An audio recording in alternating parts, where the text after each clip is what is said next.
Cipher case کی آج Adiala jail میں سماعت ہے۔ جیسے اس میں بار بار سرکار کی طرف سے جیل میں سماعت کرنے کے حوالے سے نوٹیفیکیشنز پہلے کیے گئے تھے، اور جیسے غیر قانونی اور غیر آئینی طور پر پروسیڈنگز کی گئی تھیں، اور آپ نے دیکھا کہ اسلام آباد ہائی کورٹ نے ان تمام نوٹیفیکیشنز کو جو جیل کے حوالے سے کیے گئے تھے ان کو کالعدم قرار دیتے ہوئے اور کارروائی کو دوبارہ جو ہے اگست کے مہینے سے، یعنی کہ سٹارٹ سے جہاں سے ٹرائل شروع ہوا تھا وہاں پر دوبارہ بھجوایا اور کہا کہ وہاں سے ٹرائل جو ہے دوبارہ سٹارٹ کیا جائے۔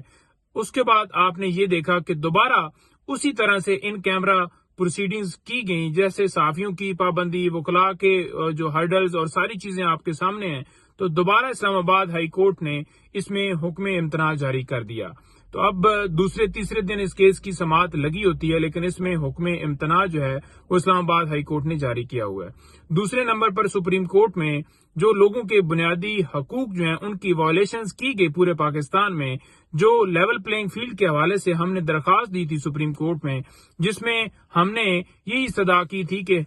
پاکستان تحریک انصاف کو جس طرح سے اس کے اوپر کریک ڈاؤن کیا جا رہا ہے اور ہمارے تائید کنندے، تجویز کنندے اٹھائے جا رہے ہیں، لوگوں کے اغوا، پریس کانفرنس اور سارا سلسلہ، تو اس کو ہم نے وہاں پر سپریم کورٹ میں رکھا تھا۔ تو سپریم کورٹ نے واضح طور پر لیول پلینگ فیلڈ کے حوالے سے الیکشن کمیشن کو ہدایت کی تھی کہ ان کے ساتھ بیٹھ کر آپ ان کی جو بھی معاملات ہیں وہ حل کریں، لیکن اس کے باوجود آپ نے دیکھا کہ پورے ملک میں جو حال ہوا آپ کے سامنے ایک ایک مثال ہے، چاہے جمشید دستی کی یا عثمان ڈار کے گھر کے حوالے سے یا کوئی بھی آپ کے سامنے، وہ بہت زیادہ تفصیلات ہر روز آپ دیکھتے ہیں۔ تو اس حوالے سے ہم دوبارہ سپریم کورٹ میں گئے کہ توہین عدالت کی کارروائی کی جائے، کیونکہ ہمیں تو کوئی فیلڈ میں اترنے کی جگہ نہیں ہے، ہمیں تو گھر بیٹھنے کی بھی جو ہے لوگوں کو جس طرح سے ان کے ساتھ برتاؤ کیا گیا ہے، تو اس کے اوپر آج توہین عدالت کی کارروائی کرنے کے حوالے سے ہم نے جو درخواست دی تھی وہ آج سماعت کے لیے سپریم کورٹ میں فکس ہے۔ اس کے ساتھ ساتھ نیب القادر ٹرسٹ کیس اور نیب توشہ خانہ کیس، جس کے بارے میں بار بار میں آپ کو بتا رہا کہ یہ کس طرح سے کیس